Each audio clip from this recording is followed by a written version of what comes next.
तुमने मेरी जान को जला डाला, तुमने मेरा कलेजा चीर दिया। अब मैं तुम्हें दिखाऊंगा, तुमने मुझसे सिर्फ बाला को ही नहीं छीना, तुम लोगों ने मेरी रहमदिली भी छीन ली। अब जो मैं तुम्हारे साथ करूंगा, पूरी दुनिया उससे इबरत हासिल करेगी। सरदार। हाँ बेटा।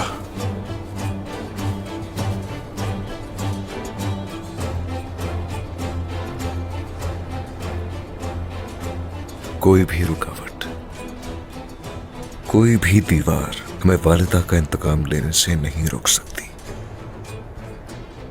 लेकिन सरदार, फिलहाल हमें वापस चलना चाहिए यहां से। हम सोग बैठकर नहीं मनाते, इंतकाम और खून से मनाते हैं।